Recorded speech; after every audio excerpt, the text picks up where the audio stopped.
السلام عليكم ورحمة الله وبركاته. الحمد لله رب العالمين والعاقبة للمتقين والصلاة والسلام على أشرف الأنبياء والمرسلين أما بعد. ইমাম নববীর 40 হাদিসের গ্রন্থ থেকে আমরা আজকে তাকদীর বিষয়টি হাদিস আলোচনা করব এবং এর মাধ্যমে আমরা তাকদীর বিষয়ক জটিল এবং কঠিন বিষয়ের প্রশ্নের উত্তর ইনশাআল্লাহ আমরা এই হাদিস থেকে গ্রহণ করব। কারণ যেহেতু তাকদীর এমন একটি বিষয় যে বিষয়টি নিয়ে অনেকে বিভ্রান্ত হয়েছে, অনুরূপভাবে তাকদীর বিষয়ক অনেক প্রশ্ন যা আমাদের হৃদয়ে খটকার সৃষ্টি করে, ইনশাআল্লাহ আমরা কোরআন এবং সুন্নাহর দৃষ্টিতে আমরা তাকদীর বিষয়ক এই জটিল এবং কঠিন বিষয়টি আমরা আলোচনা করব ইনশাআল্লাহ বিইজনিল্লাহ বিমাশিয়াতিল্লাহ ওয়া মা তাওফীকি ইল্লা বিল্লাহ। হাদিসটি আমরা আগে পড়ে নেই এবং এর অর্থ জেনে নিই। শেষের দিকে বিষয়টি হাদিসের মধ্যে উল্লেখ করা হয়েছে। আল্লাহ তাআলা মানুষকে সৃষ্টিগত এবং স্তরসমূহ এবং পরলৌকিক জীবনের পরিণাম সম্পর্কে ইমাম নববী তিনি হাদিসটি এনেছেন। রাসূলুল্লাহ সাল্লাল্লাহু আলাইহি ওয়াসাল্লাম তিনি বলেছেন যে তোমাদের সকলের সৃষ্টি নিজের মায়ের পেটে 40 দিন যাবৎ শুক্ররূপে জমা হওয়ার মাধ্যমে শুরু হয়ে থাকে। এরপরে পর্যায়ক্রমে পরবর্তী 40 দিন জমাট বাঁধা রক্তরূপে, পরবর্তীতে 40 দিন মাংসপিণ্ডরূপে, তারপর তার কাছে ফেরেশতা পাঠানো হয় এবং সে তার মধ্যে রূহ প্রবেশ করায় এবং 4টি বিষয় লিখে দেয়। 4টি বিষয় লিখে দেওয়ার হুকুম দেওয়া হয়। প্রথমত তার রুজি, তার বয়স, তার কাজ এবং সে কি সৌভাগ্যবান না দুর্ভাগ্যবান হবে, এই 4টি বিষয় লিখে দেওয়া হয়। ওয়ুমারু বিআরবা'i কালিমাতিন, 4টি কথা লিখে দেওয়া হয়। বিকাতবি রিজকিহি, তার রিজিক লিখে দেওয়া হয়। ও আজালিহি, আজালিহি মানে তার বয়স। ও আমালিহি এবং তার কর্ম, এবং এরপরে শাকিয়ুন আও সাঈদুন, যে সৌভাগ্যশীল হবে নাকি দুর্ভাগ্যশীল হবে। 4টি বিষয় মায়ের পেটেই লিখে দেওয়া হয়। আচ্ছা, এরপরে যে বিষয়টি সে বিষয়টি মূলত আসলে তাকদীরের সাথে সম্পৃক্ত। আমরা সংক্ষিপ্তভাবে আলোচনা করার চেষ্টা করব। আশা করি সকল বন্ধুদেরকে বলবো যে আলোচনাটি শেষ পর্যন্ত শুনতে। আল্লাহ তাআলা যেন তৌফিক এনায়েত করেন এবং এর মাধ্যমে আমরা তাকদীর বিষয়ক বিভিন্ন প্রশ্নের উত্তর আমরা জানতে পারব এবং এই জটিল এবং কঠিন বিষয়টি আশা করি আল্লাহ তাআলা আমাদের জন্য সহজ করে দেবেন। এই হাদিস এটি বুখারী এবং মুসলিমের হাদিস। এরপরে রাসূলুল্লাহ সাল্লাল্লাহু আলাইহি ওয়াসাল্লাম বলেন যে আল্লাহর কসম, যিনি ছাড়া আর কোনো সত্য ইলাহ নেই, তোমাদের মধ্যে একজন ব্যক্তি জান্নাতবাসীদের মতন কাজ করতে থাকে, এমনকি তার এবং জান্নাতের মধ্যে মাত্র 1 হাত ব্যবধান থাকে। এই অবস্থায় তার উপরে ভাগ্য বা তাকদীর তার প্রভাব বিস্তার করে এবং সে জাহান্নামবাসীর মতন কাজ শুরু করে, ফলে তাতে প্রবেশ করে। এবং তোমাদের মধ্যে অপর এক ব্যক্তি জাহান্নামীদের মতন কাজ শুরু করে দেয়, এমনকি তার এবং জাহান্নামের মধ্যে মাত্র 1 হাত ব্যবধান থাকে। আবার এরপরে তার ভাগ্য তার উপরে প্রভাব বিস্তার শুরু করে এবং সে জান্নাতবাসীদের মতন কাজ শুরু করে আর তাতে সে প্রবেশ করে। রাওয়াহুল বুখারী ও মুসলিম। এই হাদিস থেকে আমরা জানলাম যে আল্লাহ তাআলা যখন মায়ের পেটে যখন জমাট বাঁধা রক্ত হিসেবে আসে, এরপরে আস্তে আস্তে করে 40 দিনে তার মারহালা পরিবর্তন হয় এবং একটি সময় তার জন্য 4টি জিনিস লিখে দেওয়া হয়: তার রুজি, তার বয়স, তার কাজ এবং কর্ম, এবং সে কি সৌভাগ্যবান হবে নাকি দুর্ভাগ্যবান হবে, এই 4টি বিষয়। এরপরের অংশে হাদিসে আমরা জানলাম যে রাসূলুল্লাহ সাল্লাল্লাহু আলাইহি ওয়াসাল্লাম বলেছেন যে কোনো একজন ব্যক্তি জান্নাতবাসীদের মতন কাজ শুরু করে এবং এতটাই পৌঁছে যায় যে জান্নাতের মধ্যে তার মধ্যে যেন 1 হাত মাত্র ব্যবধান। আর এমতো অবস্থায় সে কি করে, তার উপরে এই তাকদীর এসে উপস্থিত হয় এবং সে জাহান্নামীদের মতন কাজ শুরু করে। এরপরে সে ওই অবস্থাতে সে মারা যায় এবং জাহান্নামে প্রবেশ করে। অন্যদিকে বলা হয়েছে কোনো একজন ব্যক্তি জাহান্নামীদের মতন কাজ শুরু করে এবং এতে এতটাই অগ্রসর হয় যে করতে করতে জাহান্নাম তার এবং জাহান্নামের মধ্যে মাত্র 1 হাত ব্যবধান থাকে। এমতো অবস্থায় তার ভাগ্য বা তার তাকদীর তার উপরে এসে বিস্তার লাভ করে এবং সে জাহান্নামীদের মতন কাজ শুরু করে। এই অবস্থায় সে মারা যায় এবং এরপরে সে জাহান্নামী প্রবেশ করবে। এই হলো হাদিসটির মূল বিষয়। হাদিসটি বুখারী বা মুসলিমের মধ্যে রয়েছে। তাহলে এই বিষয়টি আমরা আলোচনা করব যে তাহলে আল্লাহ তাআলা কি আমাদের জন্য জান্নাত এবং জাহান্নাম যেহেতু নির্ধারিতই করে দিয়েছেন, তাহলে সেই ক্ষেত্রে তার আমল করে লাভ কী? এই জাতীয় বিভিন্ন রকমের প্রশ্ন আমাদের হৃদয়ে উদ্গত হওয়াটাই স্বাভাবিক। আমরা আলোচনা করার শুরুর আগে আমরা কয়েকটি লজিক আমরা দিয়ে শুরু করব। আর তা হলো, তকদির যেহেতু লেখাই আছে জান্নাত নাকি জাহান্নাম, তাহলে আমাদের আমল করার দরকার কি? এই প্রশ্নটি অনেক সময় অনেকেই আসতেই পারে এই হাদিস থেকে। দেখুন, কোরআনুল কারীমে আল্লাহ তাআলা তিনি বলেন, আমি মানুষকে সঠিক পথের সন্ধান দিয়েছি। ইন্না হাদাইনাহুস সাবিল ইম্মা শাকিরান ওয়া ইম্মা কাফুরা। আমি মানুষকে সঠিক পথের সন্ধান দিয়েছি। এখন ইচ্ছা করলে তারা তা অনুসরণও করতে পারে, শুকুরকারীও হতে পারে, আবার ভুল পথে গিয়ে অস্বীকারও করতে পারে। ইম্মা হাদাইনাহুস সাবিল ইম্মা শাকিরান ওয়া ইম্মা কাফুরা। অন্যদিকে রয়েছে ইন্না হাদাইনাহুস সাবিল ইম্মা শাকিরান ওয়া ইম্মা কাফুরা। অন্য জায়গায় রয়েছে ওয়া হাদাইনাহুন নাজদাইন। এবার আমরা বলবো আপনাদেরকে সহজভাবে বোঝার জন্য যে ধরুন কোন একটা জায়গায় আপনার গন্তব্যস্থল। এখন আপনার তাকদিরে গন্তব্যস্থলে পৌঁছতে পারবেন নাকি পারবেন না, কোনটা লেখা আছে সেটা আপনি জানেন না। এখন আপনার উত্তর নিশ্চয়ই যে না, আমি জানি না।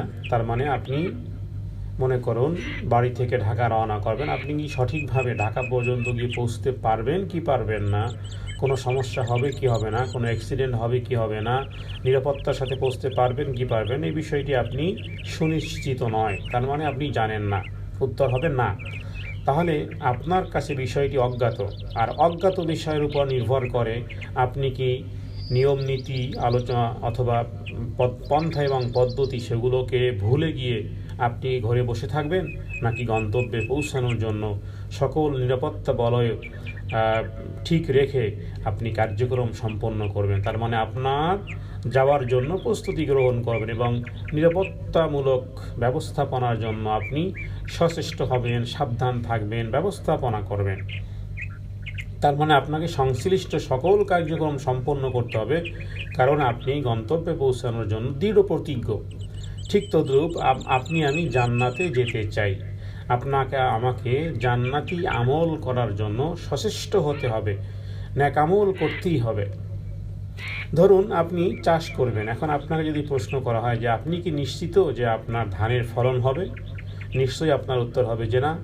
কিন্তু তারপরও আপনি অজ্ঞাত বিষয়ে চেষ্টা চালিয়ে যেতেই হবে, আপনাকে জমি চাষ করতেই হবে, ধানের বীজ বপন করতেই হবে, তবে আপনি ভালো ফসলের আশা করতে পারেন। হয়তো আপনার তাকদিরে এটাই লেখা আছে যে আপনি ভালো ফসল পাবেন, তবে যদি আপনি যথাযথ কার্য সাধন করতে পারেন। সুতরাং তাকদিরটাকে আমরা এভাবে বুঝতে পারি যে আপনি যদি কার্যকর্ম করেন, জান্নাতি আমল করেন, তাহলে আপনি জান্নাতে পৌঁছতে পারবেন। কোরআনুল কারীম আল্লাহ তাআলা বলেছেন যে তোমরা ফাইদা কুদিয়াতিস সালাত, আল্লাহ তাআলা বলেন ফাইদা কুদিয়াতিস সালাত ফান্তাশিরু ফিল আরদি ওয়াবতাগু মিন ফাদলিল্লাহ।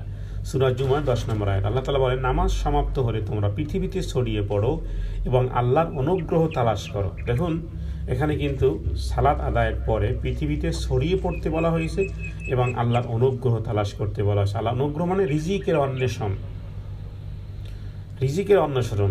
আল্লাহ তাআলা তিনি নামাজ সম্পন্ন করে জমিয়ে ছড়িয়ে পড়তে বলেছেন। তিনি তো মানুষকে ইবাদতের জন্যই সৃষ্টি করেছেন। তিনি তো পারতেন নামাজ শেষ হওয়ার পর মানুষকে তার ইবাদতে মগ্ন থাকার নির্দেশ দিতে, কিন্তু তিনি করেননি, কারণ মানুষ যাতে করে তার দেওয়া অনুগ্রহ তালাশ করতে পারে। বোঝা গেল আল্লাহ মানুষকে তার পূর্ব নির্ধারিত অনুগ্রহ দেন ঠিক, কিন্তু মানুষকে তা খুঁজে নিতে হবে। মানে আল্লাহ অনুগ্রহ এমন নয় যে আপনি নামাজ পড়ে ওখানেই থাকবেন, আপনি কাজকর্ম হালাল রুটি রুজির অন্বেষণ করবেন না। আল্লাহ তাআলা রুটি রুজি অন্বেষণ করা ছাড়াও দিতে পারেন রুটি রুজি, কিন্তু আল্লাহ তাআলা এটি সুন্নাত, আল্লাহ তাআলা এটি এভাবেই রেখেছেন যে চেষ্টার মাধ্যমে আল্লাহ তাআলা আপনাকে দিবেন। এটা কি বলা হয়েছে যে ফান্তাশিরু ফিল আরদি ওয়াবতাগু মিন ফাদলিল্লাহ, আল্লাহর অনুগ্রহ তালাশ করো। সুতরাং আল্লাহ তাআলা অনুগ্রহ দেবেন, তবে মানুষকে তা খুঁজে নিতে হবে। এবং অনেকেই মনে করেন যে তাকদীর বিষয়ক এ বিষয়ে প্রশ্ন করা উচিত নয়।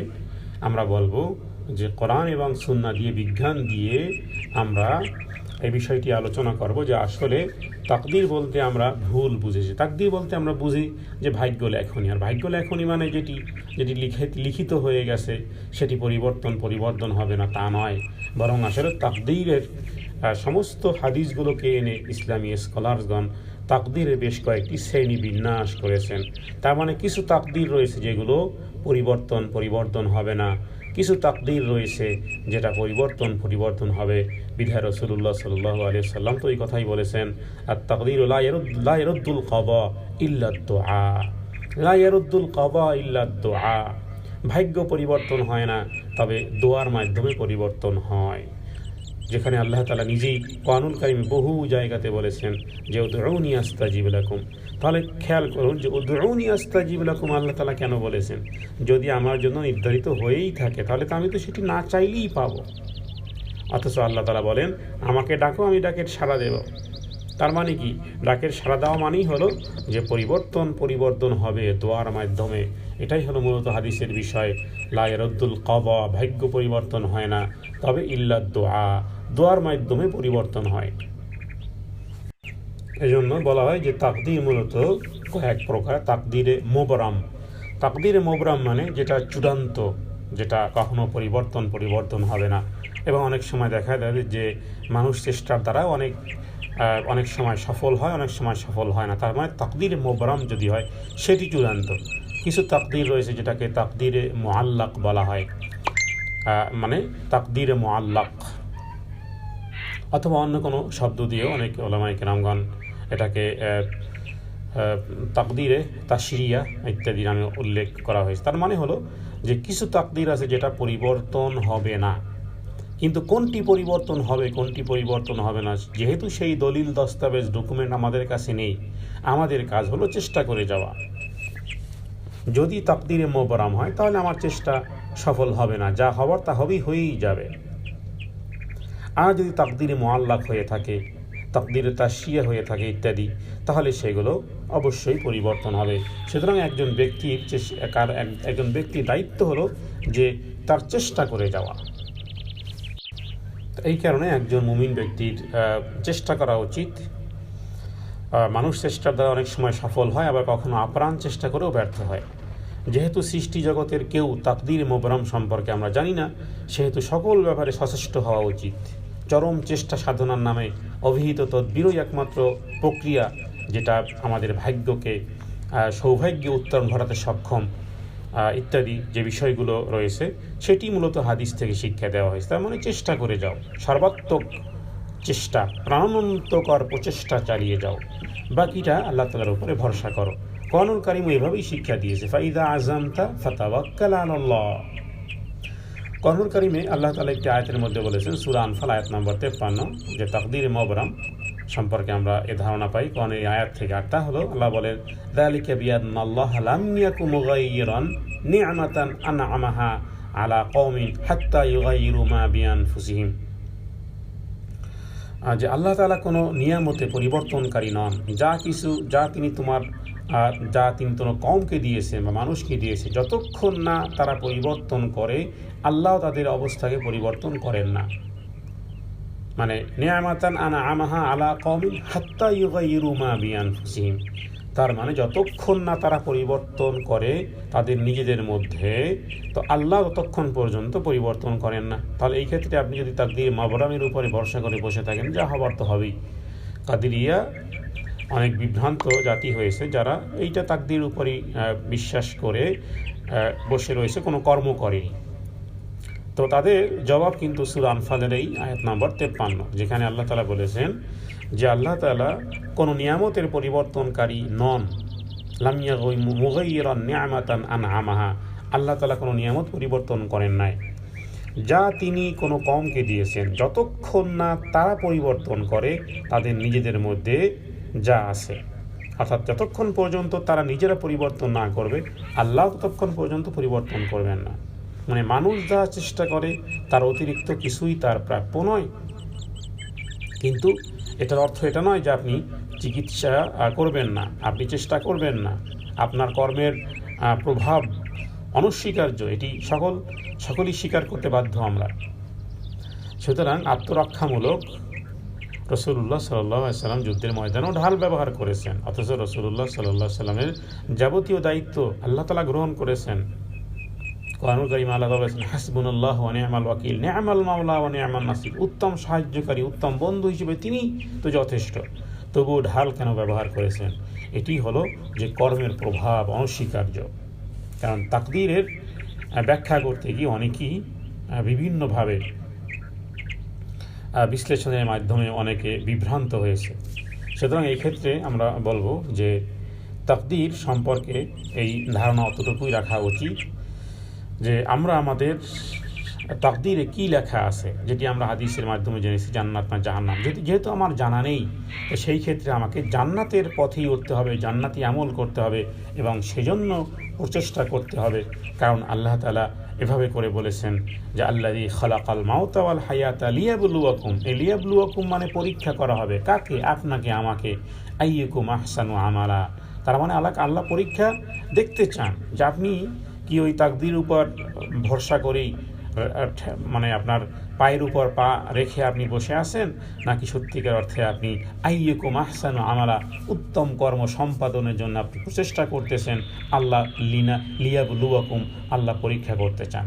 সুতরাং করণীয় বা নিষিদ্ধ কাজ করার ইচ্ছা করা এবং সেই ইচ্ছা বাস্তবায়ন করার লক্ষ্যে চেষ্টা সাধনা করার ব্যাপারে মানুষকে পূর্ণ স্বাধীনতা দেওয়া হয়েছে। এখানে ভালো এবং মন্দ করার পূর্ণ স্বাধীনতা দেওয়া হয়েছে। বাস্তবে আমরা দেখি ইসলাম সিদ্ধ বা নিষিদ্ধ, বৈধ বা অবৈধ, যে কোনো কাজ করার ইচ্ছা করা বা সিদ্ধান্ত নেওয়া বা সেই ইচ্ছা বাস্তবায়ন করার জন্য চেষ্টা সাধনা করা ব্যাপারে মানুষকে আল্লাহ তাআলা স্বাধীন করেছেন। আপনি ভালোও করতে পারবেন, খারাপও করতে পারবেন, কাউকে গালিও দিতে পারবেন, সুবহানাল্লাহ আলহামদুলিল্লাহ তাসবিহ জপ করতে পারবেন। আল্লাহ তাআলা পরিপূর্ণ স্বাধীন দিয়েছেন। এভাবে করে আল্লাহ তাআলা কোরআনুল কারীমের মধ্যে বলেন যে ফামান শাআ ফালইউমিন ওয়া মান শাআ ফালইয়াকফুর ওয়াকুলিল হাক্কু মির রাব্বিকুম, এটা বলে দাও মহাসত্য এসে তোমাদের রবের নিকট থেকে। এখন যার ইচ্ছা সে ঈমান আনতে পারে, যার ইচ্ছা সে অস্বীকার করতে পারে। তার মানে বোঝা গেল যে আপনাকে স্বাধীনতা দেওয়া হয়েছে। অন্যদিকে আল্লাহ তাআলা বলেছেন যে এটা নসিহত, ইন্না হাযিহি তাযকিরা, এটা নসিহত, এই কোরআন একটি নসিহত বিশেষ। এরপর আল্লাহ বলেন ফামান শাআ আত্তাখাযা ইলা রাব্বিহি সাবিলা, সূরা ইনসানের আয়াত। যে এরপরে আল্লাহ বলেন যে এখন যার ইচ্ছা সে নিজের রবের পথ অবলম্বন করুক, যার ইচ্ছা, ফামান শাআ আত্তাখাযা, যার ইচ্ছা সে ধরুক, ইলা রাব্বিহি সাবিলা, তার রবের পথ। তো এই আলোচনা থেকে তাকদীরের বিষয়টি জটিলই মনে হচ্ছে। দেখুন, এখন আমরা সমাধান খোঁজার চেষ্টা করব যে আসলে যেহেতু এখানে আল্লাহ তাআলা অপশন দিয়েছেন, অনেকে প্রশ্ন করেন যে মানুষ ভালো মন্দ যত কাজ করে তা আল্লাহর ইচ্ছায় ও তাকদীরে লেখনে করে, তাই মানুষের কী দোষ? এটা একটা বিষয়। তারপরে আবার প্রশ্ন আসে যে কেন আল্লাহ তাকে মন্দ কাজের জন্য শাস্তি দিবেন যদি এটাই হয়ে থাকে, যদি লিখিত হয়ে থাকে। আবার অনেকের প্রশ্ন এরকম যে আমি জান্নাতে যাব না জাহান্নামে যাব, তা তো অনেক আগেই লেখা হয়েছে যেহেতু, তাই কষ্ট করে ন্যাকামল করে লাভ কি? আচ্ছা, তাকদীরে যদি জান্নাত লেখা থাকলে কোনো আমল না করেও জান্নাতে যাওয়া যাবে, আর কপালে যদি জাহান্নাম লেখা থাকে হাজার ভালো কাজ করেও জান্নাতে যাওয়া যাবে না। এভাবে করে প্রশ্ন। আবার অনেকে বলেন যে আল্লাহর ইচ্ছা ছাড়া কিছুই হয় না, তাই আমি যদি কোনো খারাপ কাজ করে থাকি তবে তা আল্লাহর ইচ্ছাই করেছি, আল্লাহ ইচ্ছা করলে আমাকে ফিরিয়ে রাখতে পারতেন। এই জাতীয় মূর্খতা সুলভ অনেক ক্ষেত্রে অনেকেই বলবেন। তো এই জাতীয় প্রশ্নগুলো যখন মানুষ করে, এবং এটাই সর্বশেষ যে যখন এগুলো আল্লাহই নির্ধারিত করে রেখেছেন, তাহলে এখানে মানুষের কি দোষ? এটা একটা বিষয়। মানে যেমন নাচাও তেমন নাচি, পুতুলের কি দোষ? এরকমের বক্তব্য পাওয়া যায়। যেহেতু তিনি যা করেন তাই, সুতরাং আমাদের দোষ কি? দেখুন, এই সকল প্রশ্নের উত্তর দিতে গিয়ে অনেক বিজ্ঞজন হিমশিম খেয়েছেন। এক পর্যায়ে বলেছেন যে তাকদীর সম্পর্কে বেশি আলোচনা করা বা প্রশ্ন করা ঠিক নয়। ব্যাপারে যুক্তিতর্ক করতে যে অনেকে গোমরা হয়ে গেছে, উদ্ভট হয়েছে জবরিয়া, কাদরিয়া ইত্যাদি বাতিল ফেরকা। তাই আমরা সংক্ষিপ্তভাবে তাদের উত্তর দেওয়ার চেষ্টা করব, যে বিষয়টি অনেকেই পাশ কেটিয়ে চলে যান। তার আগে মনে রাখতে হবে যে এই জাতীয় প্রশ্ন করাটা, এটাকে কোরআন থেকে যদি আমরা দেখি তাহলে দেখব যে এই জাতীয় প্রশ্ন কাফেররা করত। কাফেররা এইরকম প্রশ্ন করত যখন তারা শিরিক করত, যখন তাদেরকে বলা হতো যে আল্লাহ তাআলা তো তোমাদেরকে শিরিক করতে আদেশ করেননি, তো তোমরা কেন শিরিক করতেছো, তখন তারা যেই কথাটি বলতো সেটি আমি বলার দ্বারা বোঝাবো যে এই জাতীয় কথা বলাটাই হলো মূলত আসলে কাফেরদের স্বভাব। যারা শিরিক করত তারা বলতো যে আল্লাহ যদি ইচ্ছা করতেন তবে আমরা এবং আমাদের পূর্বপুরুষগণ শিরিক করতো না। লাউ শাআ আল্লাহ মা আশরাকনা ওয়ালা আবাউনা, লাউ শাআ আল্লাহ, যদি আল্লাহ ইচ্ছা করতেন, মা আশরাকনা, তাহলে আমরা শিরিক করতাম না, ওয়ালা আবাউনা, আমাদের পিতামাতারাও শিরিক করতো না, ওয়ালা হাররামনা মিন শাই, এবং কোনো কিছুই আমরা নিষিদ্ধ করতাম না। তার মানে তারা যা অপকর্ম করে সব আল্লাহর দিকে ঠেলে দেয়। আল্লাহ যদি চাইতেন তাহলে আমি শিরিক করতাম না, আল্লাহ যদি চাইতেন তাহলে আমরা এই হারাম কাজ করতাম না। ঠিক এভাবে করে আল্লাহর দিকে তারা এই বিষয়টি সুপর্দ করে দেয় এবং তারা বলে যে তাদের পূর্ববর্তী যারা ছিল তারাও ঠিক এভাবেই তারা বলতো। আচ্ছা, আর এরপরে আল্লাহ তাআলা বলেন কাযালিকা কাযযাবাল্লাযীনা মিন ক্বাবলিহিম হাত্তা যাকু বা'সানা, এভাবে তাদের পূর্ববর্তীগণ প্রত্যাখ্যান করেছিল, অবশেষে তারা আমার শাস্তি ভোগ করেছিল। তাহলে এখন প্রশ্ন হলো, দেখুন মুশরিকরা তাদের শিরকের ব্যাপারে আল্লাহর ইচ্ছার কথা বলে রেহাই পাবার প্রয়াস তারা করেছিল, চেষ্টা করেছিল, এবং তাদের এই কথার দ্বারা তারা ইসলামকেই প্রত্যাখ্যান করেছিল। অতএব যারা আল্লাহর ইচ্ছার দোহাই দিয়ে সত্যকে প্রত্যাখ্যান করে, সৎকর্ম থেকে দূরে থাকে, বলে যে ভাই নামাজ পড়েন, আল্লাহ যখন চাইবেন তখন নামাজ পড়ব, রোজা রাখেন, আল্লাহ যখন চাইবে তখন রোজা রাখবো, এই যে কথাগুলো, প্রথমত এই কথাগুলো কাফেরদের কথা, এই কথাগুলো কাফেরদের কথা। কারণ আল্লাহর ইচ্ছার দোহাই দিয়ে সত্যকে প্রত্যাখ্যান করা, এটা হলো আল্লাহর নাম দিয়ে সত্যকে প্রত্যাখ্যান করে। তাকে বলা উচিত, ভাই রোজা রাখার কথা কি বা সিয়াম পালনের কথা কি আল্লাহ বলেননি? নামাজ পড়ার কথা কি আল্লাহ বলেননি? যেই ব্যক্তি বলল যে আল্লাহ যখন চাইবেন তখন নামাজ পড়ব, তাকেই প্রশ্ন করা উচিত যে আল্লাহ তাআলা কি নামাজের কথা বলেননি? সুতরাং যারা আল্লাহর দোহাই দিয়ে সত্যকে প্রত্যাখ্যান করে এবং সৎকর্ম থেকে দূরে থাকতে চায়, তারা মূলত মুশরিকদের মতনই কাজ করে এবং যেন তারা তাদেরই অনুসরণ করে। কোরআনুল কারীমে আল্লাহ তাআলা এই জাতীয় মুশরিকদের কথা এভাবে করে বলেছেন যে ক্বালাল্লাযীনা আশরাকু লাউ শাআ আল্লাহু মা আবাদনা, মুশরিকরা বলে আল্লাহ ইচ্ছা করলে আমাদের বাপ-দাদারাও আমরা তিনি ব্যতীত অন্য কোনো কিছুর ইবাদত করতাম না। মানে মুশরিকরা বলে, সূরা নাহলে 35 নম্বর আয়াত, যে আল্লাহ যদি ইচ্ছা করতেন তাহলে আমরা এই লাত মানাত উজ্জাতের ইবাদত করতাম না, আল্লাহ চান নাই সুতরাং আমরা এই লাত মানাত উজ্জাতের ইবাদত করি। নাউযুবিল্লাহি মিন যালিক। কোরআনুল কারীম বলেছে যে তারা বলতো, যারা শিরিক করতো, যারা শিরিক করতো, আজকের মাজার পূজারীরা মাজারে সেজদা করে, মাজারে ডাক ডল পিটায়, ওদেরকে আপনি বলবেন, ওরা এরকম বলবে যে আল্লাহ যদি চাইতেন তাহলে আমরা এটা না করতাম না, অথবা অন্য কোনোভাবে তারা বলবে। তো কোরআনুল কারীমে এটাই বলা হয়েছে যে তারা বলে যে ওয়াকালাল্লাযীনা আশরাকু, যারা শিরিক করে তারা বলতো লাউ শাআ আল্লাহু মা আবাদনা মিন দুনি মিন শাই, যদি আল্লাহ চাইতেন তাহলে আমরা এর ইবাদত করতাম না। এবং তারা এভাবে করে বলতো যে লাউ শাআ আর রহমানু মা আবাদনাহুম, যদি দয়াময় আল্লাহ ইচ্ছা করলে আমরা তাদের পূজা করতাম না। তার মানে অন্যায় কাজ করে সেটাকে আল্লাহর দিকে ডাইভার্ট করে দেওয়া, সুদ খায়, ঘুষ খায়, অন্যায় কর্ম করে, আল্লাহ যদি চাইতেন তাহলে আমি এটা করতাম না। এভাবে করে অন্যায় কাজের নিসবত আল্লাহর দিকে দেয়। আল্লাহ তাআলা এই আয়াতের মধ্যে বলেছেন যে এরা আসলে কোনো জ্ঞান নেই এদের, মা লাহুম বিযালিকা মিন ইলমিন ইনহুম ইল্লা ইয়াখরুসুন, এরা শুধু মিথ্যাই বলে। তাহলে এই আয়াতসমূহ থেকে আমরা যে সমস্ত বিষয়গুলো পেলাম, এক, যে মুশরিকরা আল্লাহর ইচ্ছার দোহাই দিয়ে শিরিক করত, তাদের শিরকের প্রমাণ হিসেবে তারা আল্লাহর ইচ্ছাকেই পেশ করত। দুই, তারা বিশ্বাস করত সব কিছু আল্লাহর ইচ্ছায় হয়, এই বিশ্বাস পোষণ করার পরও তারা কাফের এবং মুশরিক রয়ে গেছে। তিন, তারা আল্লাহর গুণাবলীতে বিশ্বাস করত, যেমন সূরা যুখরুফের আলোচনাতে আল্লাহকে রহমান হিসেবে তারা উল্লেখ করেছে, তারপরও তারা মুশরিক। এরপরে চার হলো যে তারা তাদের শিরকের সমর্থনে আল্লাহর ইচ্ছাকে প্রমাণ হিসেবে পেশ করে বলেছে যে যদি তারা এসব আল্লাহর ইচ্ছাই করেছে, তার মানে এগুলো আল্লাহর ইচ্ছাতেই তারা করেছে। আল্লাহ তাদের মিথ্যাবাদী বলেছেন, কারণ তারা বলেছে যে তারা শিরকি কাজগুলো আল্লাহর ইচ্ছায় করতেছে। নাউযুবিল্লাহি মিন যালিক। এরপরও যদি কোনো মুসলিম ব্যক্তি কাফের মুশরিকদের মতন অনুরূপ প্রশ্ন করে থাকেন, তাহলে তাদের প্রশ্নের উত্তর আমরা এই আলোচনার মাধ্যমে দেব। প্রথমত তাদের উত্তর হলো যে এই ধরনের প্রশ্ন যে করবে তাকে বলা হবে যে আপনি জান্নাতে যেতে চান নাকি জাহান্নামে। যে ব্যক্তি এই কথা বলবে তাকে আমরা প্রশ্ন করব এভাবে যে ভাই ঠিক আছে, আপনি যে সমস্ত অন্যায় কাজ করতেছেন, আপনি কি জান্নাতে যেতে চান নাকি জাহান্নামে যেতে চান? সে উত্তর নিশ্চয়ই বলবে আমি জান্নাতে যেতে চাই।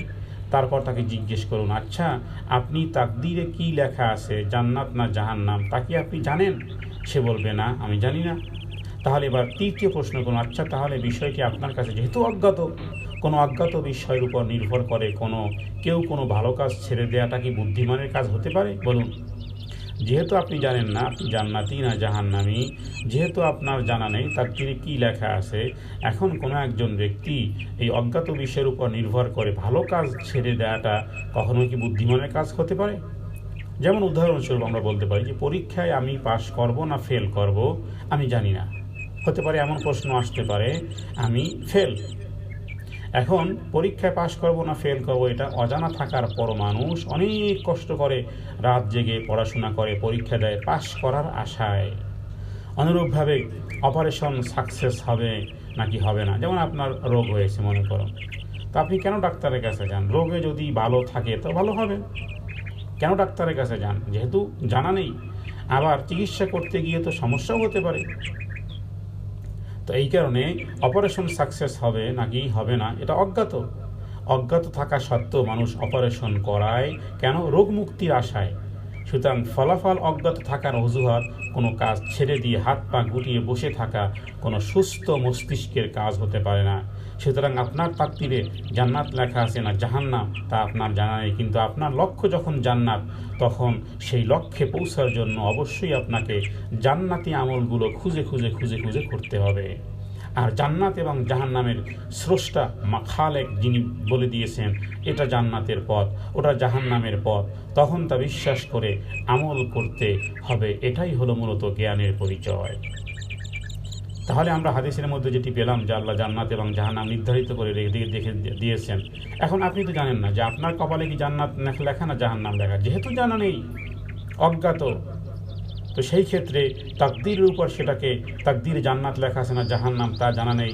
কিন্তু এই লক্ষ্যে আপনার লক্ষ্য যদি আমার উদ্দেশ্য হয়ে থাকে জান্নাতে যাওয়ার, তাহলে আমার জান্নাতের যে আমলগুলো আছে, জান্নাতে পৌঁছার যে সমস্ত আমলগুলো আছে সেগুলোই আমাকে করতে হবে।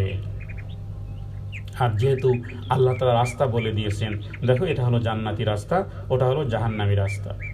একজন মানুষ বিবাহ করা অথবা ব্যভিচার করা প্রায় উভয় কর্ম সমান। ব্যভিচার করা এবং স্ত্রী সঙ্গম করা প্রায় সমান পর্যায়ের কর্ম। কিন্তু আপনাকে জানতে হবে যে ব্যভিচার করাটা কোন কাজ, কি জান্নাতি কাজ না জাহান্নামী কাজ? বিবাহ করাটা কি সুন্নতি কাজ নাকি হারাম কাজ? ব্যভিচার করা কি হারাম না সুন্নাত? বিবাহ করা কি হারাম না সুন্নাত? যেহেতু আমাদের কাছে স্পষ্ট বিবাহ হলো সুন্নাত, আর নিকাহ মিন সুন্নাতি। আর ব্যভিচার আল্লাহ তাআলা তো স্পষ্টই করে বলেছেন খবরদার ব্যভিচারের কাছেও যেও না। তাহলে বিষয়টি স্পষ্ট আমাদের কাছে যে আমরা কোন কাজটি করব।